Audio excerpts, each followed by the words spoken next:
I want to look forward to the day when someone will write a proper history on Hitler, to connect Hitler with the master plan of creating an environment which will force the Jews and entice the Jews, assist the Jews to leave Europe, to leave Russia, and go to the Holy Land. And then you need a government in charge, in control, and that's what they had in the Soviet Union. The Bolshevik Revolution did not take place without their involvement in it. It was Russian Jews who gave us the Bolshevik Revolution. Wall Street had a lot to do with Bolshevik Revolution. This is history. And so the Soviet Union played a sinister role in facilitating the movement, a massive movement of Russian Jews in particular, to the Holy Land. The Second World War achieved its objective, its eschatological objectives. Now, if a Third World War is to take place, well, what do they want from a Third World War? Answer: not only must the Antichrist liberate the Holy Land, he must do that. He must do more than that. He must cause the Jews to return to the Holy Land to reclaim it as their own. He's done that. He must cause a state of Israel to be restored in the Holy Land. He's done that already. But there's one thing left. And that is that state of Israel must become the ruling state in the world. So when they said, all that we want is to find a place for a people to live who do not have a home, that's all, they were telling a big lie. No, they wanted that a state of Israel should be created, which will one day rule the world. That's what they wanted. Israel cannot rule the world without another big war. This is our eschatological analysis of the purpose of the coming world war. The immediate objective is to try to preserve the petrodollar monetary system. The Prophet ﷺ did not tell us it's going to survive. He says 99 out of every 100 will be killed in that war. So it doesn't seem as though the petrodollar monetary system is going to survive. Well, then what kind of monetary system will emerge in the wake of a great war? Answer: don't ask me how it will take place, because I don't know. I don't know what a post-nuclear world is going to look like.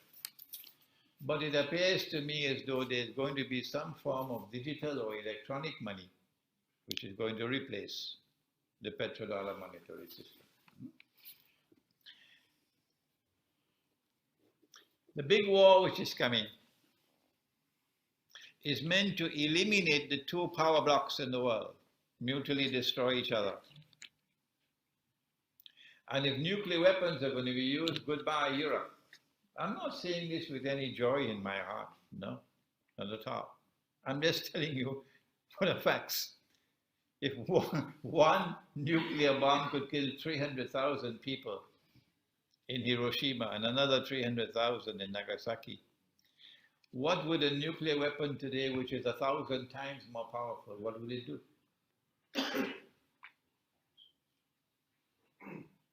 Goodbye to Europe. Goodbye to North America. People can't live in these countries anymore.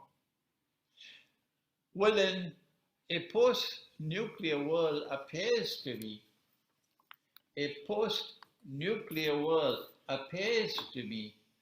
to be a world in which Israel can make a claim. It's the most powerful state, and therefore the ruling state. And so the Third World War would be the war which will witness the passage from Pax Americana to Pax Judaica. Before I end, there's one more thing that the Third World War can achieve.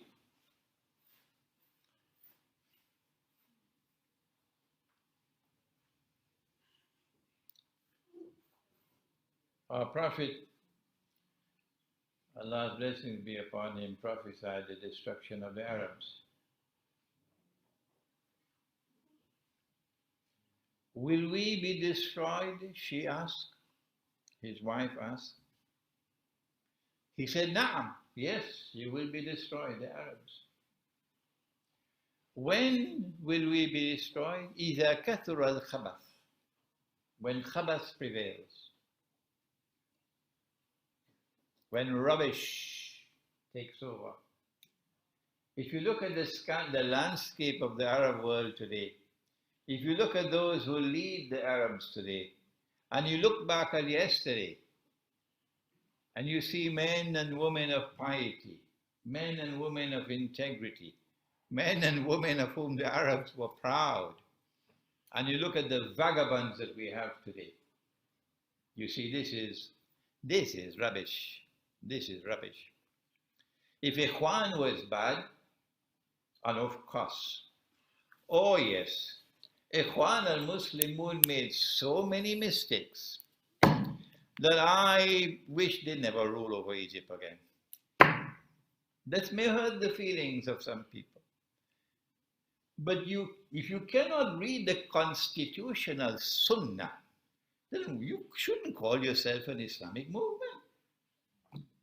If Ikhwan al-Muslimun was bad, well, I tell you, Sisi is much worse. That may hurt the feelings of some of the supporters of the Egyptian government.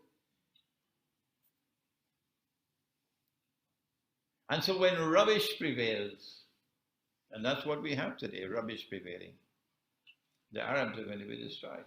Well, what about the other force which threatens them, Russia?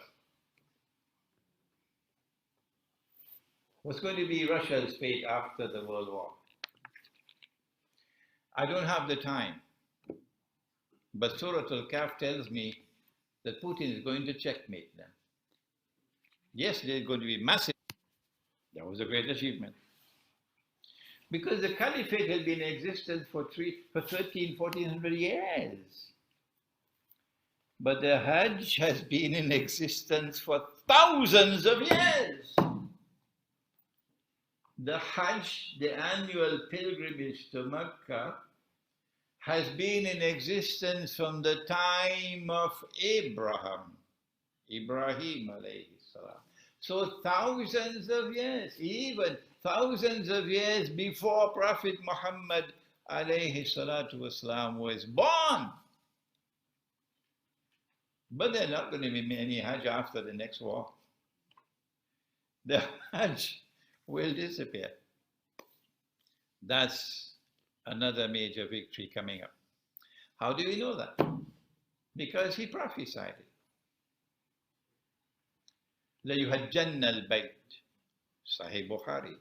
People will continue to make the Hajj. وَلَيُؤْتَمَرَنَّ, and people will continue to make the Umrah, the visit.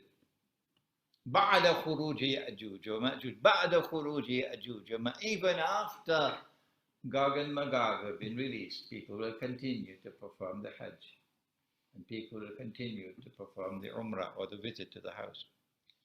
But then he ended by saying, لا تقوم الساعة حتى لا يحج. But the last hour will not come until the Hajj is abandoned.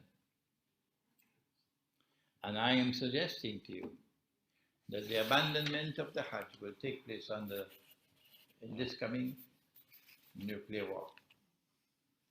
I hope and pray that this brief introduction to an Islamic eschatological analysis of world wars would provoke the scholars in our midst, because I'm now 74 years of age.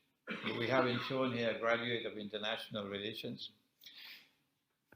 I hope that it'll provoke you, our budding scholars, to conduct the research and to produce a work on an Islamic eschatological explanation of world wars. Thank you. Wassalamu alaikum wa rahmatullah.